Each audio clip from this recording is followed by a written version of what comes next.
The winter of 1977 came early to Blackthorn, a mining town so remote it was as if God himself had turned his back on it. Snow fell like ash from a dead sky here. And in that eternal gray, a boy named Oliver Harker discovered that some shadows were not cast by light. Oliver was only 11 when he first saw something in the shape of a man, but not quite, a smear of black that moved independently of the wind rippling along the frost-covered hedges of Willow Park. It was the kind of thing you'd blink away, a trick of light, a smudge in your vision. But Oliver didn't blink. He watched it move, inching forward like it knew he was watching. He stood frozen, his breath fogging in the air like a dying ghost. The town was quiet behind him, no cars, no voices, just the crunch of his boots and the low, stretching creak of the trees that lined the path. The figure of it was one slid behind the old oak with a sound like dry leaves dragged across pavement. And then, silence. Oliver ran. He didn't tell anyone that night. His mother had been working extra shifts at the textile mill, and he didn't want to worry her. Instead, he sat in his room, sketching. That's what he always did when things got too loud inside his head. Drawing gave shape to the chaos. But tonight, he couldn't stop drawing shadows. Long, crooked shadows, to nothing. By midnight, he was sure they were moving again. Not outside, inside. The corner of his room flickered. The air grew colder, despite the heater groaning under the windowsill. And just as he turned to look, the mirror on his wardrobe caught his eye. His reflection didn't move. It stared at him dead still while Oliver's heart pounded like a war drum. Then, slowly, the reflection smiled. That night, Oliver didn't sleep. Something had changed. Something had followed him home from Willow Park, and deep down, even at 11, he knew he had been marked. The next morning, Oliver walked to school with his scarf tight around his neck, not from cold, but from fear. Every shadow on the pavement felt like it was watching. When he passed the rusted swings in Willow Park, one of them swayed gently, though the air was completely still. He didn't stop. He didn't look. He just walked faster. At school, he tried to pretend everything was normal, but nothing felt normal anymore. He was drawing again during lunch this time, a twisted forest, and in the center, a black silhouette with no face. Mrs. Patterson, the lunch lady, noticed. She was old, her eyes always slightly too wide, like they'd seen too much, but she was kind.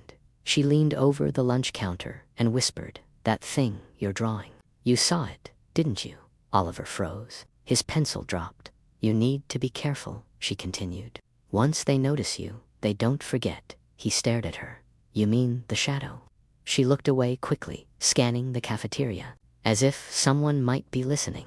"Don't talk about it here. They hear when you say their name. Come see me after school." Quietly, for the rest of the day, Oliver couldn't focus. His classmates blurred around him. The ticking of the clock felt like it was echoing through his spine. He just wanted to get home. But after school, against every instinct, he stayed behind and met Mrs. Patterson in the hallway near the boiler room. She opened a side door and ushered him into a dim supply closet filled with old books and boxes of expired canned food. She lit a candle, not a flashlighter candle. "They're called the shadow folk," she whispered. "They live in the hollows, old places, forgotten places, and they mark children who can see between worlds." Oliver's throat tightened. "Why me?" "Because you saw them. That's all it takes. They like children best. Easier to lure." She reached into a tin and pulled out a bundle wrapped in cloth. Inside were small charms, twisted bits of iron, dried herbs, tiny stones, carved with symbols he didn't recognize. "They hate certain things," she said, placing the bundle in his hand. "Keep this on you at all times. And never go near that tree again." Oliver stared down at the bundle. It pulsed with a strange warmth. Outside, the wind howled. He was no longer just scared. He was hunted. The next few days passed in a dull blur. Oliver wore the bundle Mrs. Patterson gave him, tucked tight in the inside pocket of his coat. He didn't fully understand the symbols or the iron bits, but somehow he felt a little safer. Still, the shadows didn't disappear. They just became more subtle, smarter. They danced along the corners of his vision, never staying long enough to be caught fully. His bedroom mirror no longer reflected him. The same wet was always just slightly delayed. The hallway light flickered every time he passed beneath it, and then came the dream. He was in Willow Park again, though it was darker than it should have been. The moon above was bloated and red, casting no light. Oak tree. The bark was twisted and blackened, split wide open like a screaming mouth. From inside came the whisper, "Oliver." It was not a voice. It was a thought pressed into his skull, cold and deliberate. He tried to run, but his feet wouldn't move. Shadows poured from the hollow like ink dropped in water, spilling across the ground and up his legs. "Oliver, what is it? Are you hurt?" He couldn't answer. Not truthfully. How do you explain that something inside a tree was whispering your name in your sleep? Instead, he lied. Just a nightmare. She stroked his hair and kissed his forehead. "You're too smart for bad dreams," she said. "Read your books before bed again. That always helps you." But this wasn't a dream that could be outrun by stories. The next afternoon, despite every warning echoing in his head, Oliver found himself standing once again before the ancient oak. It was like something inside him had been pulled forward. The air around the tree was colder. The snow never seemed to touch its roots, and on the bark new marks, scratches deep, like something had clawed its way out. Oliver approached slowly, his hand trembling as he reached toward the hollow. Before he could touch it, a gust of wind slammed through the park, and in it clear as glass a whisper, "Come home." That night, Oliver couldn't sleep. He stared at the ceiling until dawn painted the window pale gray, listening to every creak in the house as if it were a warning. He no longer trusted silence. It was always just before something happened. When the morning came, he told his mother he was going to the library after school. She smiled, relieved he was acting normal again. But Oliver wasn't going to read adventure books or study history. He was going to find out what the shadow folk really were. The Blackthorn Public Library was as old as the town itself. A squat stone building with tall arched windows and a smell of paper and mildew that clung to everything. The librarian, Mr. Elridge, was nearly blind and barely noticed when Oliver slipped into the dusty back room labeled Historical Records. But today, the room felt different. He moved between the stacks, like something was guiding him. Then he saw it, a large, cloth-bound book with no title, resting on a crooked shelf, as if it had been waiting for him. It was heavy. When he opened it, the pages cracked with age. The ink was faded, but the words cut through clearly enough. The folk of the shadowed hollows. His heart quickened. It spoke of an old forest that used to cover the land where Blackthorn now stood, would vanish without trace. The stories blamed the shadow folk, not spirits, not demons, but people, once twisted by a curse cast by a woman wrongfully executed for witchcraft in the 1600s. The cursed ones were banished into the hollows, hidden places between this world and the next, places where reality grew thin, trees like portals, shadows like eyes. Over time, they forgot who they were, feeding off fear, drawing in children who could still see what adults had forgotten. Oliver's hand trembled as he turned the page. A charcoal sketch showed the tree, the same one from Willow Park. Beneath it, once the tree is opened, it must be sealed before the next new moon, or the mark becomes permanent. He flipped ahead, more sketches, charms, rituals, and then a line that felt like it was written directly for him. The marked child must seal the hollow or be taken into it. Oliver left the library with the book hidden beneath his coat, the cold air biting at his face. Every shadow on the sidewalk now felt like it breathed. His breath clouded around him, but he couldn't stop thinking about the words, or be taken into it. He didn't go home. Instead, he walked straight to Mrs. Patterson's house. It was a crooked little cottage at the edge of town, nearly swallowed by trees. Wind chimes, made from bones and rusted spoons, clinked eerily on the porch. Oliver hesitated. At the door, before knocking 3 times, she opened it like she had been expecting him.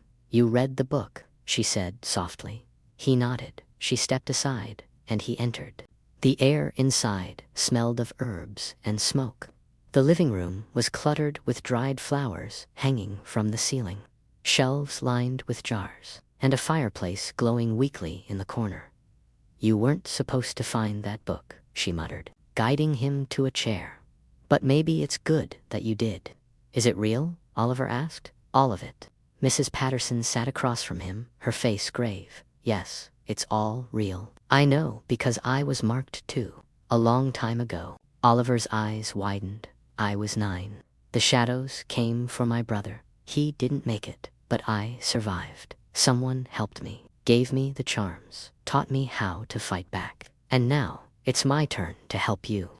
Oliver felt cold all over. "They said I have to seal the hollow before the new moon." She nodded. "Then we don't have much time. We'll need nightshade, iron filings, ash from burned rowan wood, and something of yours, something deeply personal." He thought of his sketchbook, every page filled with pieces of himself.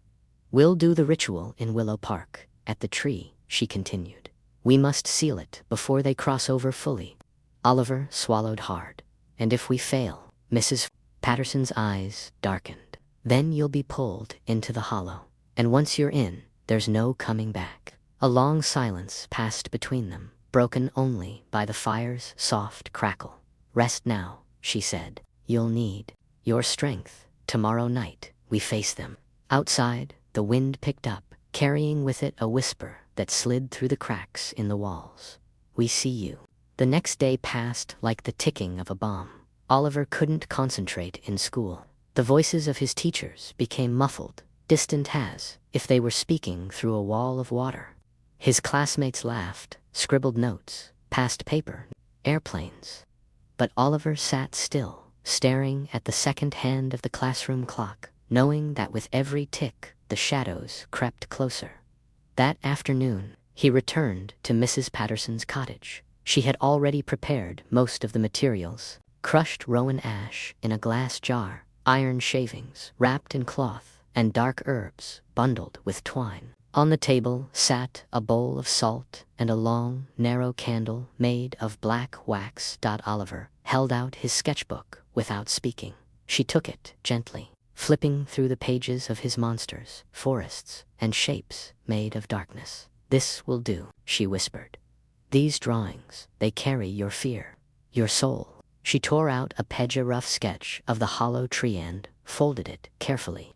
Then she dipped it in the rowan ash and whispered something in a language Oliver didn't know. "When the time comes," she said, "you'll place this in the roots. It must be you only. The marked can complete the seal."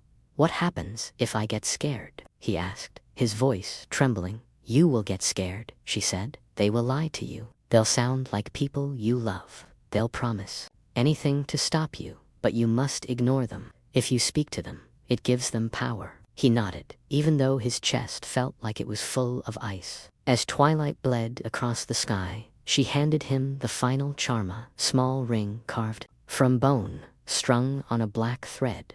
"Wear it on your finger during the ritual," she said. "It belonged to a boy who sealed the hollow once before. Let's hope it remembers what to do." Outside, the last light of day faded. The time had come.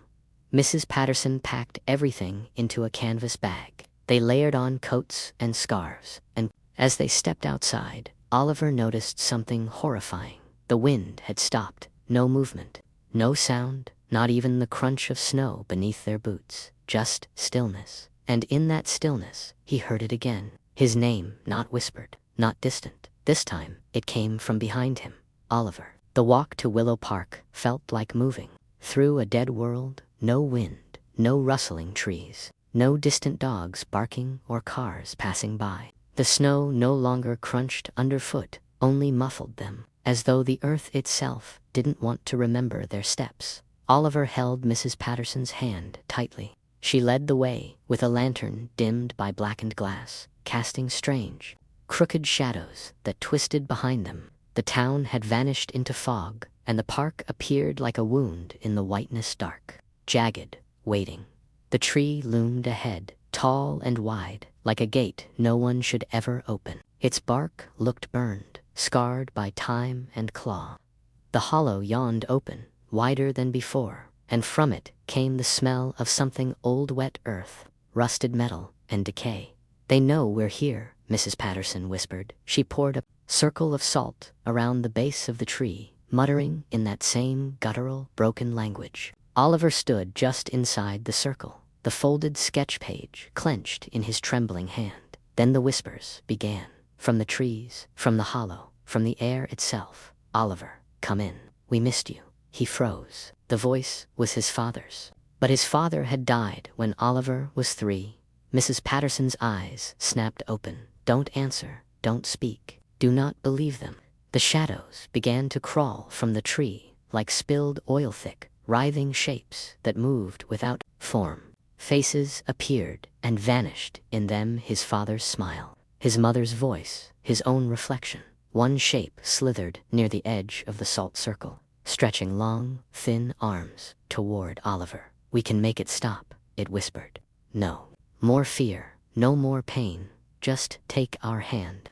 Oliver's throat tightened, his body shook. The air felt heavy in his lungs. "Now," Mrs. Patterson shouted. She handed him the bone ring.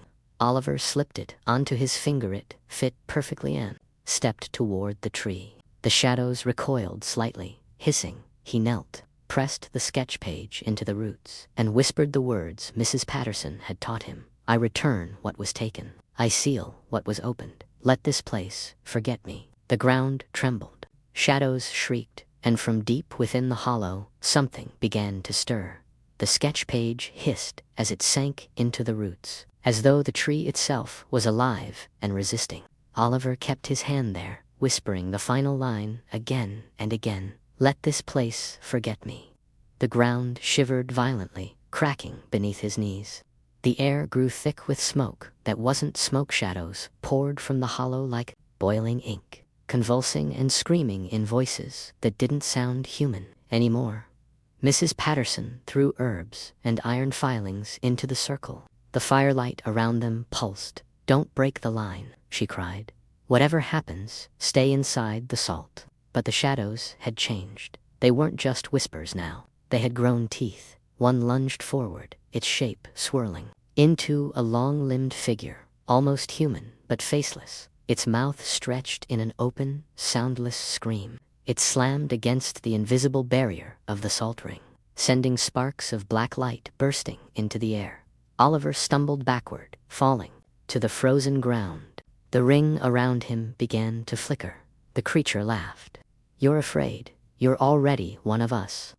Another shadow crawled from the base of the tree, dragging itself like a broken puppet. Its head turned toward Oliver, and for a breathless second it had his face, his own face, terrified, pale, hollow-eyed. "You've already been marked," it whispered in his voice. "You belong here," Oliver screamed. But Mrs. Patterson's voice rose louder, stronger than ever. She chanted in that old language, her eyes wide, glowing with something ancient. The salt flared, the tree shook, and then Oliver saw it. Inside the hollow, just beyond the line of reality, there were others' faces of children, some crying, some expressionless, all staring at him through a veil of shifting black. He knew then these were the ones who had failed, who had answered the voices, who hadn't sealed the tree. He gritted his teeth and pressed his hand harder against the roots. "Let this place forget me."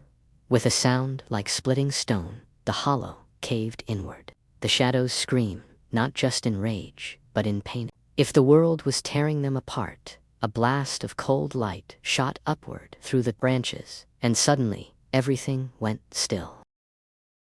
The light that erupted from the hollow wasn't warm, it was pale and piercing, like moonlight sharpened to a blade. It shot into the sky in a thin, trembling column, shaking the branches of the oak until bark split and snow fell like dust. The shadows screamed, folding inward, retreating into the gaping mouth of the tree. Oliver dropped to the ground, shielding his eyes. Every nerve in his body screamed to run, to disappear, but he stayed. He could feel something pulling inside him, like a string attached to his ribs, tugging toward the hollow. The mark, the connection. Then the ring on his finger began to burn. He looked down. The carved bone glowed, threads of red light seeping through its cracks like molten veins. The shadows surged once more, desperate, but the salt blazed bright, and the circle held.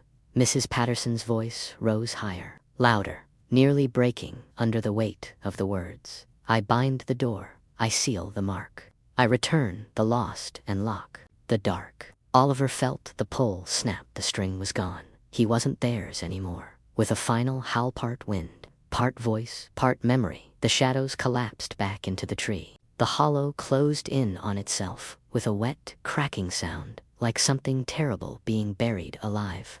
Roots twisted, bark groaned, and then silence. The tree stood still, sealed, dead. Mrs. Patterson dropped to her knees, breathing hard. Oliver stumbled over to her, his legs barely working, his breath fogging in the cold that had returned all at once. It's done, she whispered.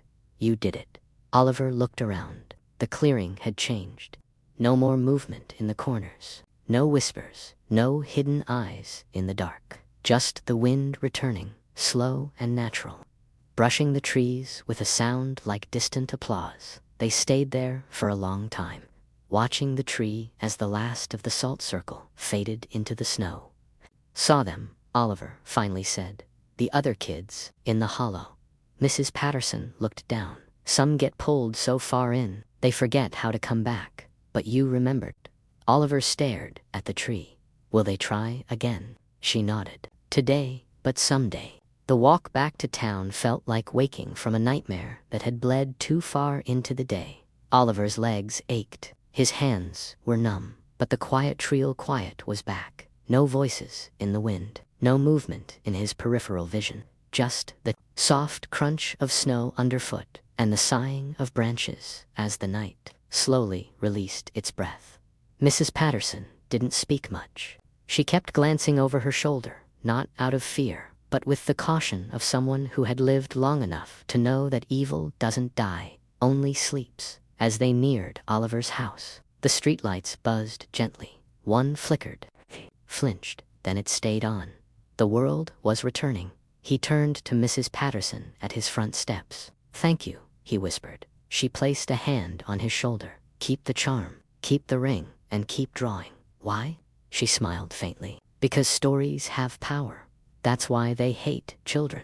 You still believe in the magic that can fight them. Oliver nodded. Will they remember me? She hesitated. Yes, but they'll fear you now. You closed the door. He wanted to ask more, wanted to know why him, why now, if others were marked. But the questions melted under the weight of exhaustion. His mother opened the door, startled. Where have you been? I was about to call the police. He didn't answer. He just stepped forward and hugged her tightly. She held him, confused, but didn't let go that night. He lay in bed with the ring on his finger and the charm under his pillow. The tree was sealed. The shadows were gone, but dreams still came in one. He stood in a field of white, nothing but snow in every direction. And far ahead, just barely visible shape, a child, staring at him. It raised a hand, not to wave, to point. Oliver woke with a gasp. The mirror across the room showed only him, his reflection, moving exactly as it should.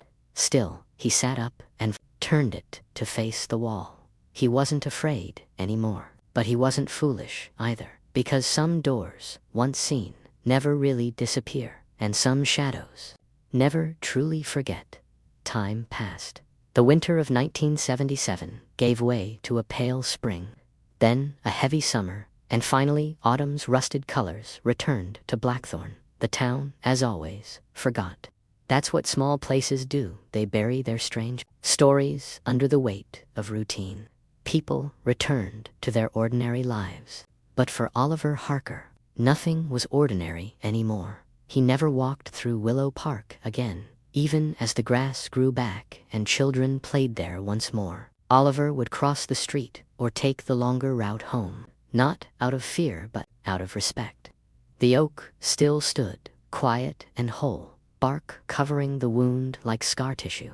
If you didn't know what it had been, you'd think it was just another tree. But Oliver knew better. He kept the ring, wore it on a chain around his neck, tucked beneath his shirt. He still drew. A lot. But now his pages were different, filled, not with monsters, but with memories. The faces he'd seen in the hollow. The whispers he remembered. The feeling of being marked. Mrs. Patterson retired quietly that spring. Most of the town thought she'd gone to live with her sister. Only Oliver knew the truth. She had gone deeper into the forest, to watch, to listen, to wait. Because something else the book had said haunted him. Every door that's sealed still leaves a scar. And scars remember the wound. At night, Oliver sometimes woke to silence, so thick it pressed against his ears. Not voices, not movement, just the absence of sound. And each time, he'd reach under his pillow, fingers brushing the charm. It never glowed, it never burned, but it was enough to remind him he had survived. And then came the night, years later, when Oliver, now 16, sat alone in his room, sketching again. The house was quiet. His mother was asleep as he shaded in the outline of a shadowed forest. He suddenly stopped. The trees in the drawing. He hadn't meant to draw that forest. His fingers moved on their own. At the edge of the page was the oak, still standing, and in the base of it, the hollow was back, just a thin line, a crack, but open just enough. Oliver stared at the page, heart hammering against his ribs. He hadn't planned the drawing. It had poured from him as if summoned. The oak tree, once sealed, now stood open in graphite silence. The crack at its base, no wider than a sliver, but it was enough. Enough to chill him. He touched the sketch with trembling fingers. The paper felt warm. He yanked his hand back. His lamp flickered. Then, from the corner of his room, something creaked. A floorboard. He stood slowly, every instinct screaming that he was no longer alone. The mirror across the room had been covered for years, but tonight it had shifted, just slightly, revealing a corner. And in that small section of glass, he saw it. A shadow, not his. It stood just behind him, tall and narrow, unmoving. He spun around. Nothing, just the bedroom, just the dark. But the scent was there, that damp, iron-rich smell of the hollow, the scent of rotting roots and forgotten things. He backed away and closed the sketchbook. The warmth faded instantly, like a lid shut tight on something hungry. That night, he couldn't sleep. He lay under his blanket, eyes fixed on the mirror, the charm clutched in his fist. Every sound, the wind, the creak of the house, the hum of the street lamp outside felt heavier, more intentional, like something was testing the air, testing him. By dawn, Oliver had made a decision. He would return to the library, the same book, the one with the curse and the children and the rituals. It had to say something about a reopening, about what to do when the seal didn't hold. The library had changed. Mr. Elridge was long gone, and the restricted archives were locked behind glass. No key, no permission. Still, Oliver remembered where the book had been. He waited until no one was looking, slipped through the back hall, and there it was, the cloth-bound volume. But when he opened it, the pages were blank. All of them, except one, the charcoal sketch of the oak tree, now updated, now showing the crack, and beneath it, a new line had appeared. The marked cannot seal the door twice. Another must step forward, or all will return. Oliver left the library with ice in his veins. The marked cannot seal the door twice. The words burned into his mind like a wound that wouldn't clot. He was helpless now, just a watcher, a witness, and whatever was stirring beneath that cursed tree was no longer bound by him. Someone else had to do it. But who? As he walked home through Blackthorn's narrow streets, he noticed something strange, things he hadn't paid attention to in years. The way the wind seemed to curve around Willow Park, but never into it. The way birds refused to perch on the trees near the edge. And worst of all, the way children had started whispering again. Strange things, voices in the woods. *A lady in the trees with black eyes, A game we're not supposed to play, but it calls us anyway. It had begun. He approached the park that evening, just before sunset. The oak tree stood like a sentinel and changed at a glance. But as Oliver drew closer, he saw it. The crack had widened. Now it ran the length of the trunk like a scar trying to bleed. And there, at the base of the tree, was a child, a girl. She sat cross-legged in the snow, sketching with a stub of charcoal on scrap paper. Her hair was dark, tangled with leaves, and she didn't look up when Oliver approached. He knelt beside her.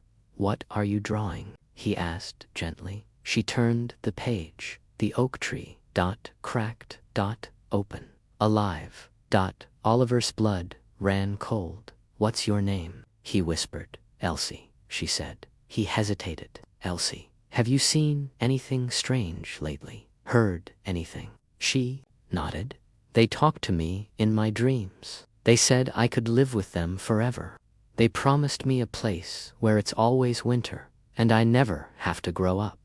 Oliver's breath caught. She was marked. He stood up, heart racing. He had to find Mrs. Patterson, but she had disappeared years ago, left no address, no trail. Only her warnings remained.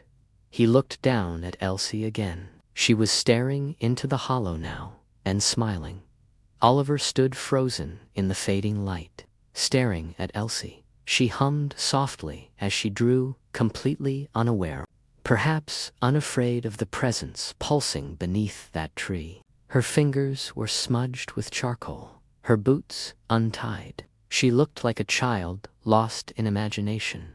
But Oliver knew better now. The shadow folk didn't take children with fear. They lured them with wonder. "Elsie," he said gently, kneeling beside her again, "do your parents know you come here?" She shook her head. "They think I go to the library, but the voices said I'd find better stories here."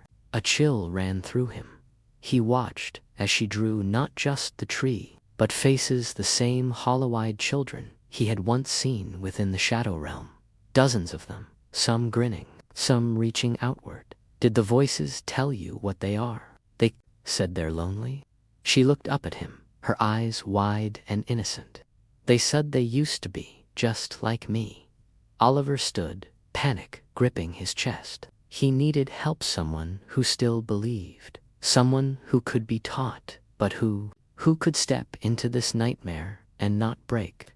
"Do they come at night?" he asked. Elsie nodded. "Sometimes they talk from my mirror, sometimes from my closet. They tell me secrets, things about other kids, about you." Oliver stiffened. "What do they say about me?" She paused, looked back at the tree.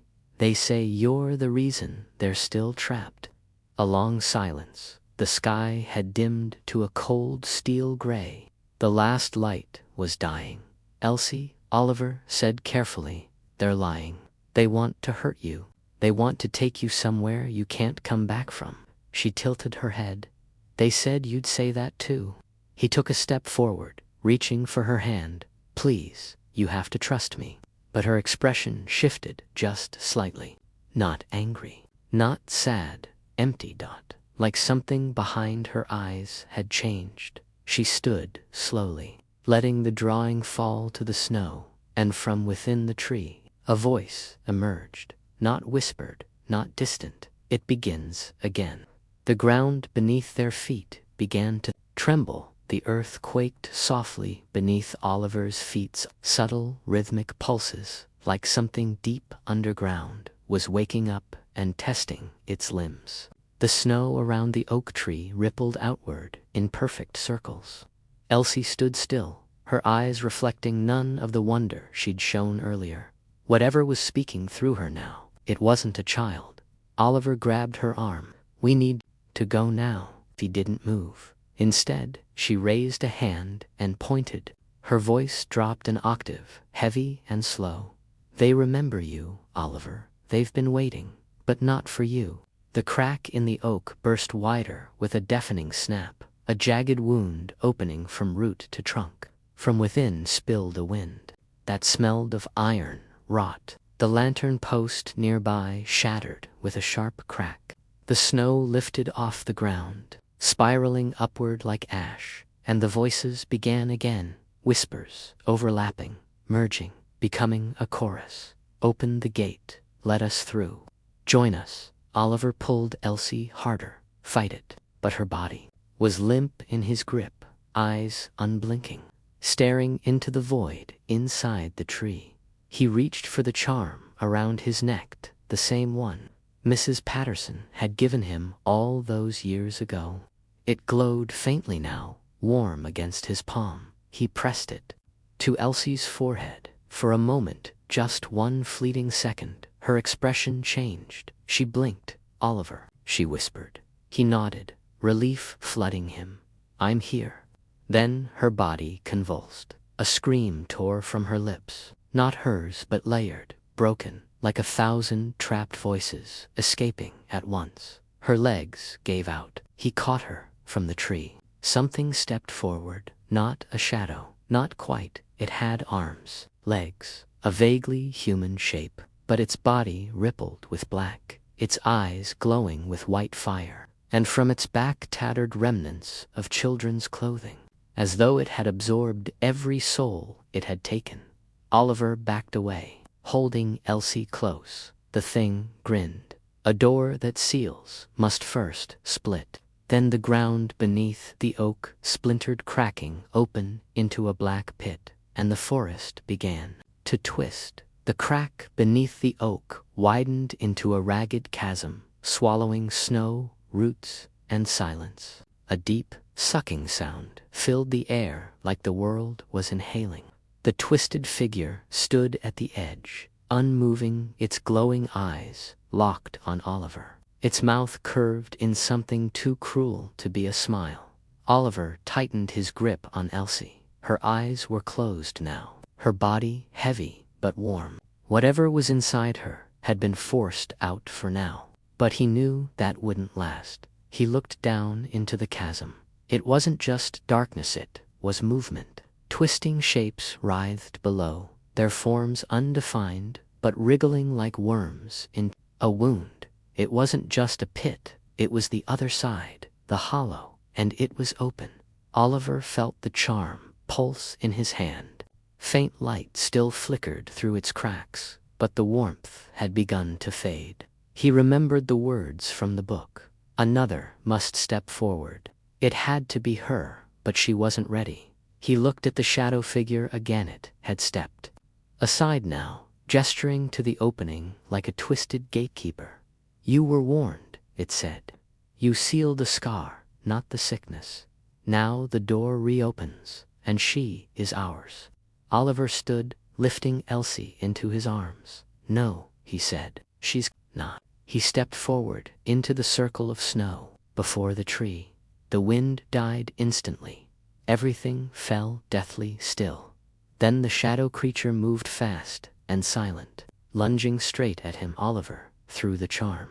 It struck the figure square in the chest and shattered, a burst of white fire erupting outward, searing the snow, the roots, the creature itself. It screamed high and shrill, like glass breaking underwater, and fell backward into the chasm, vanishing with a soundless flash. Elsie stirred. She opened her eyes. "Where are we?" she whispered. "We don't have much time," he told her, pointing to the chasm. "You're the one now. You can close it." She looked terrified. "I don't know how." "You will," he said. "You're already marked. That makes you dangerous to them." He knelt and took her hand, placing it on the ground. "You have to choose. Seal it or fall in." She looked at the hollow, her hand trembling. Then she nodded. The moment Elsie's palm touched the frozen earth, the chasm groaned. A deep, aching sound, like the forest itself, was holding its breath. Her eyes fluttered, then rolled back. Oliver stepped away, heart hammering. This wasn't something he could guide. This was her battle now. Snow swirled upward, as if gravity had reversed. The trees bent toward her, creaking and groaning like titans in pain. The wind howled, not through the branches, but from within the earth, roaring with voices not of this world. Elsie began to speak, but not in English. The words were rough, ancient, unnatural in her young mouth. Yet her voice was steady, strong, louder than the wind, more human than the shadows. Oliver recognized the rhythm. It was the incantation, the same one Mrs. Patterson had taught him. But now it was changing, molding itself to her, not a repetition, an evolution. Her hands began to glow with a faint blue light seeping from her fingertips and crawling into the ground. The light spread through the cracks, pushing down into the chasm like veins of fire invading rot from the pit. The shadows howled, figures rose, broken, malformed, children with eyes like glass, hands reaching, faces twisted in pleading. "Stay with us, help us, you promised." Oliver stepped back, every instinct screaming to run. But Elsie stood firm. Her voice grew louder. The words now thundered across the trees, shaking snow from the branches. The light intensified, no longer blue, now pure white like moonlight. Given weight, the chasm began to close, inches at first, then feet. The shadows shrieked. Some tried to crawl up, grabbing at the earth, but they burned the moment they touched the glowing roots. One by one, they were dragged back down, their voices dissolving into the wind. Finally, only one remained, the child with Oliver's face. It looked up at him with a sad, knowing expression. Then it smiled. "Next time, you won't wake up." And it was gone. The ground slammed shut with a final crack that echoed across Blackthorn like a church bell. The light faded. The snow fell quietly again. Elsie collapsed. Oliver caught her, tears in his eyes. "It's over," he whispered. But inside, he knew it never really would be. The silence after the ceiling was deeper than before. Not just the hush of snow or the quiet of night, but a vast, heavy stillness. The kind that follows something ancient retreating beneath the surface. The forest no longer groaned. The wind no longer howled. It was as if the land itself exhaled. Oliver cradled Elsie in his arms. Her eyes fluttered open slowly, dazed, uncertain. "Did I do it?" she whispered. He nodded, brushing her hair from her face. "You did." The oak now stood whole again, the crack completely gone. No light, no wind, no voices, just bark, snow, and the rustle of leaves returning to their natural rhythm. But the place still felt. Wounded, Oliver stood, helping Elsie to her feet. She swayed, but remained upright, her charm hastily tied from a strand of his old chain, and her charcoal pencil now hung around her neck, dark but warm, together. They turned to leave the clearing, but just as they crossed the edge of the tree's shadow, Oliver stopped. There, half buried in the snow, lay something small, a sketchbook, tattered, damp, pages fluttering faintly in the breeze. He picked it up. It wasn't Elsie's. It was his, the one he had left with Mrs. Patterson all those years ago. The pages were no longer blank. Every drawing was there. His original sketches of the hollow, the shadow folk, the ritual, the seal. But something new had appeared. A final page, a drawing of him and Elsie standing before the sealed tree. Below it, one line of text: "One scar heals, another will form." Oliver closed the book and held it close. Elsie tugged his sleeve. "Will they come back?" He looked at her, the girl who had sealed the hollow, marked and now forever changed. "They always do," he said softly. "But now, they'll know we're watching." As they walked back into town, streetlights blinked awake, one by one, like eyes opening in the dark. No one was waiting for them. No one had seen the light, the battle, the chasm. But the town would feel it. Children would stop drawing the tree. The wind would change direction, and in mirrors across Blackthorn, shadows would learn to stay quiet. For now, winter passed. Spring arrived quietly in Blackthorn. The snow melted, revealing old secrets and forgotten litter. But the oak remained, untouched, silent, and whole. Children no longer played near it. The air around Willow Park carried a subtle charge, like the static before a storm. Though the skies remained clear.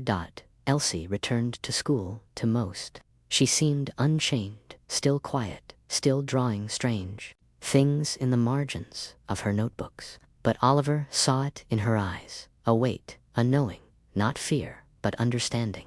A girl who had spoken with darkness and survived it. They kept the sketchbook hidden, locked in an old box beneath Oliver's bed, wrapped in salt-stained cloth. Every few weeks, he checked it. The drawings never changed.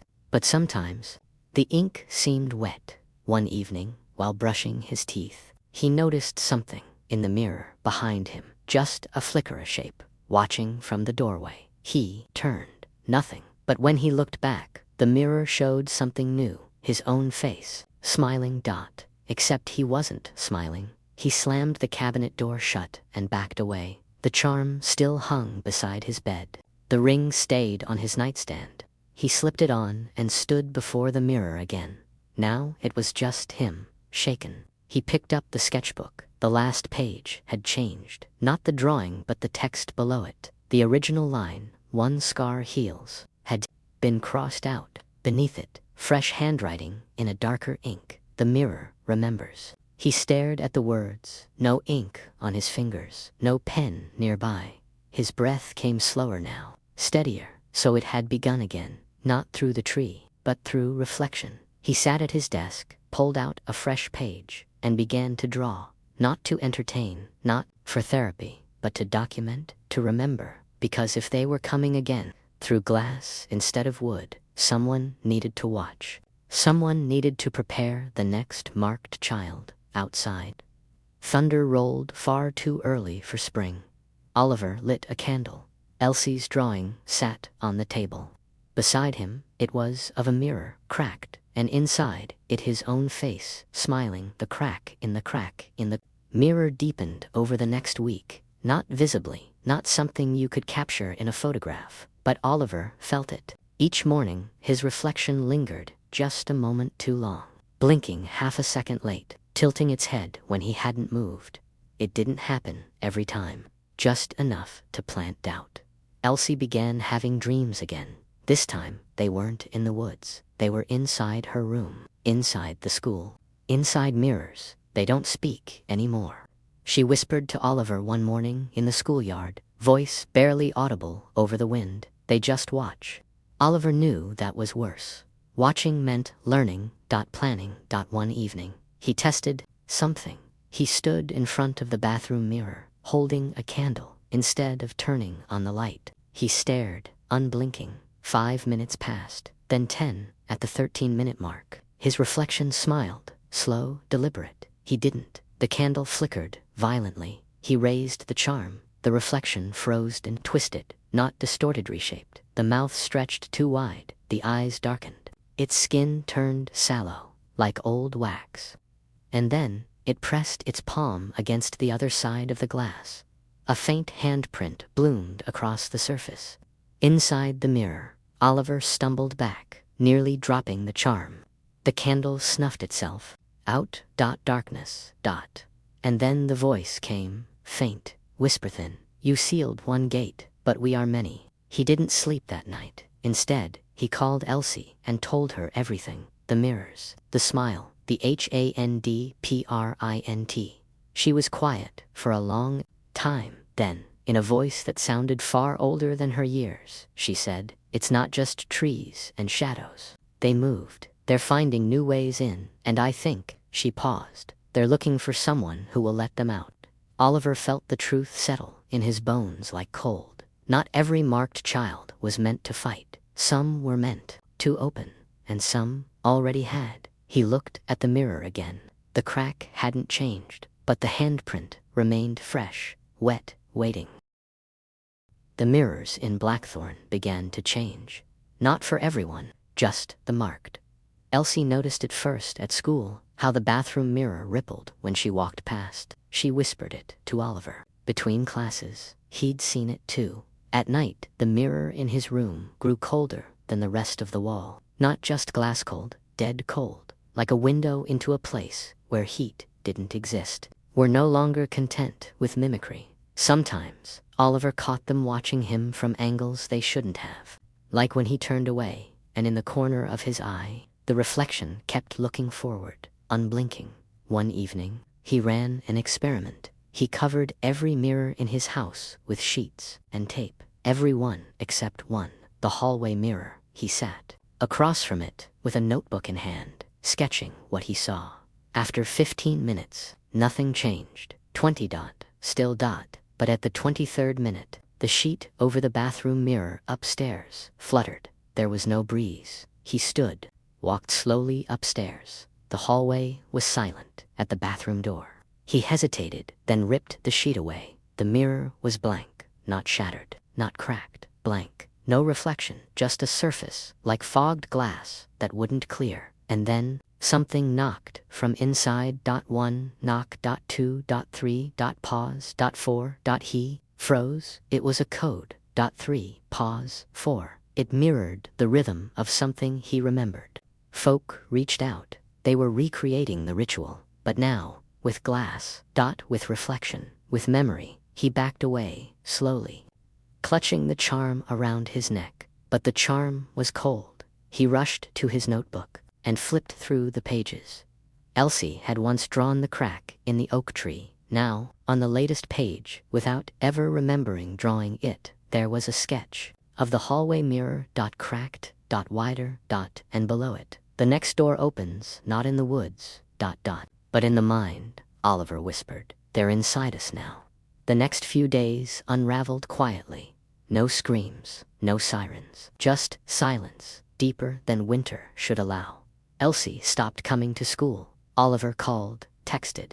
Nothing. He rode his bike through icy streets to her house. Her parents answered the door, eyes sunken, movements stiff. They said Elsie was resting, wouldn't look him in the eye, wouldn't let him in. But Oliver saw it in the hallway behind them just past. The stairwell hung a large antique mirror. Its surface wasn't blank, but warped, like it had been melted, then refrozen. The reflection was almost correct. But the hallway was empty in the real world. In the mirror, a child stood watching. Not Elsie, a different girl, unmoving, face blurred, arms at her sides. Oliver turned and left without another word.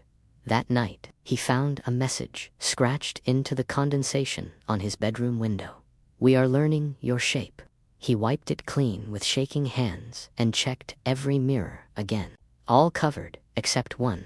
The bathroom mirror, the one he'd left exposed, had changed. Now it reflected something behind him. A landscape, fog, trees that didn't match any real place. And on the glass, in fine black cracks, a shape began to form. A doorway, framed in glass. He touched it. It was warm. His charm, for the first time in weeks, pulsed faintly. He tore off the chain and pressed the ring to the mirror. It hissed. A quick sound like burning water, and the vision vanished. His reflection returned, sweating, pale, hollow, eyed. He couldn't do this alone, so he made a choice. The next morning, he skipped school and broke into the back room of Blackthorn Library. The archive had been sealed shut since the last incident, but Oliver had memorized the old floor tiles, the way the lock clicked.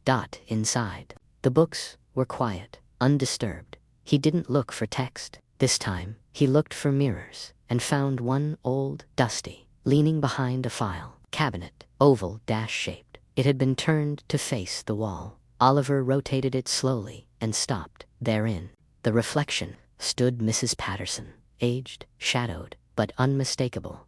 She lifted a hand and knocked. Oliver's breath fogged the air as he stared. From her skin, her eyes were sunken, but sharply. Her hand rested against the other side of the glass, unmoving.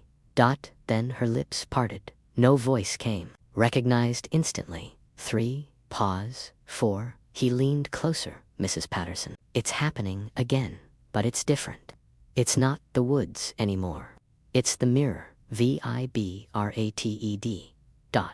Her mouth moved. He couldn't hear her, but her words appeared in the condensation on the glass. They've made a new hollow. Oliver felt the weight of those words press into his chest. Where? She paused. Then, like a slow breath, the frost on the mirror shifted, revealing shapes not trees or tunnels this time, but doors. Rows of them, wooden, metal, glass, and behind each one, a reflection. Another sentence appeared. The mirrors are nests. Cracked glass is the new bark. Oliver swallowed hard. Can we stop them? Mrs. Patterson didn't answer right away. Instead, her reflection stepped back, just slightly, and turned her head. Her expression changed to dread. Then she screamed, though no sound escaped, and began pounding on the glass as if something were pulling her away. Oliver reached out. The mirror suddenly cracked outward. He fell backward, shielding his face. When he looked up, Mrs. Patterson was gone. Only the frost remained, and in its place, a single phrase etched in long, streaking lines. The next marked is already listening. His mind reeled. Elsie. No, she had closed. The truth wasn't hers. Another. He scrambled to his feet and ran home, burst into his room, ripped the sheets off every mirror. They were all clear, except his dot, and beneath it, a single word, hello. The drawing on the mirror wasn't Oliver's face. It was younger, rounder, a boy maybe, 8 or 9 eyes wide, mouth open as if caught mid-whisper. The word hello below it was smeared, as if the finger that wrote it had trembled. Oliver stepped back, heart pounding in his throat. The charm around his neck had grown cold again. He grabbed a cloth and wiped the mirror clean. But when he turned to leave, the drawing reappeared, this time with a new word beneath it. I'm listening. No answer. He rode through the town, ignoring the cold, the people, the questions in strangers' eyes. He biked to the library again, then the park, then finally the one place he hadn't returned to since the ceiling. The oak tree. It was whole, still, but wrong. Something in its shadow bent unnaturally, as though the light didn't know how to pass through it anymore. The snow around it had melted into a perfect ring, and at its base, a toy car, small, red, the kind that fits in a child's palm, and on it, a name in faded Sharpie, Liam. Oliver knelt and picked it up. He didn't know a Liam, but they did. The next marked child had been chosen, and the shadow folk weren't using whispers anymore. They were using mirrors and reflections and playthings. Back home, he tore open an old shoebox under his bed. Inside his sketches, his notes, the fragments of Patterson's lessons. He flipped through them, searching for anything that could tell him what to do. Then he found it, a sketch of the tree drawn years ago. But the bark, now that he looked closely, wasn't bark at all. It was glass. Dozens of tiny reflections embedded into the trunk. Hadn't drawn this. Elsie hadn't either. But someone had. Someone who could see. He stared at the final detail. Behind him, the closet mirror creaked. He turned. Liam's face smiled faintly in the glass. Oliver knew what had to be done. The sketchbook had warned him. Patterson had shown him. The mirrors were no longer barriers. They were invitations. Liam, whoever he was, had already stepped too close to the edge. If no one pulled him back, it wouldn't just be one child. It would spread. He lit every candle in his room, closed the curtains, turned off the lights. Then he uncovered the mirror. The fog had thickened. Liam's face was clearer, now pressing against the glass from the inside. His eyes wide, silent, not screaming, waiting. Oliver placed the toy car on the desk in front of the mirror. The charm, now dull and cracked, hung around his neck like a reminder of how little protection remained. I see you, he whispered. The reflection rippled. Liam blinked and then stepped back, revealing something else behind him. Not a room, not a house, a corridor of mirrors, thousands of them, hanging in rows, floating in blackness. In each one faces, children, dozens, hundreds, some asleep, some watching, some smiling. They weren't trapped, they were becoming. The mirror on Oliver's wall cracked down the center. A voice filled the room. Not the glass forgives, the glass opens. Patterson's words, the first incantation. The ring glowed faintly one last time. The mirror faded. The mirror shattered from the inside out. The shards hit the floor like broken teeth. Breathing hard, he didn't know if it was over, but he knew this. The reflections couldn't hide anymore. He would write, he would warn, because the mirror might be broken, but the memory lived. You looked into your own eyes, and they looked back, not as you, not quite, but soon. Soon enough, they'll knock again, and this time you'll open.